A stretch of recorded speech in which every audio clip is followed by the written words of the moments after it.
Every week we'll tap into Jeff to look at a best fantasy matchup. Last week he had Michael Turner for the Atlanta Falcons. That wasn't the best, but it wasn't the worst either, was it?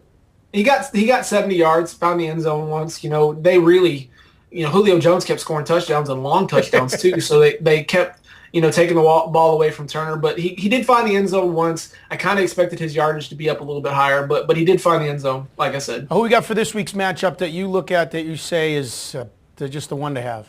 Well, you got to go with Greg Jennings against the Vikings based on his last 3 games playing these guys. They played in Week 7. He had 7 catches, 147 yards, and a touchdown. The Vikings are giving up 273 yards through the air. There's only 2 teams that are worse than them, and one is actually Green Bay, and the other one is New England. But in his last 3 games, he had that seven catches in week 7, and then dating back to last year, they played twice. In Week 7 and Week 11. And in Week 11, he had 7 catches, 152 yards receiving, 3 touchdowns. And in Week 7, he had 6 catches, 74 yards, and a touchdown.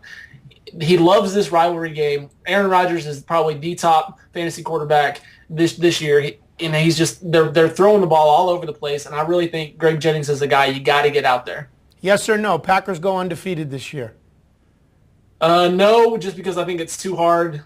You guys know how hard it is with New England, and I wouldn't be surprised if they try to pull some guys towards the end just to make sure that they don't have that pressure carrying on them. I'm sure Aaron Rodgers wouldn't mind it. He's been unflappable, but I think it's just too hard, and they're giving up too much points through the air, and sooner or later one team's just going to break through. I think they'll likely lose a close one somewhere down the line. 3 weeks from now, they play in New York against the Giants. If they win that game and they're undefeated, I think they go undefeated.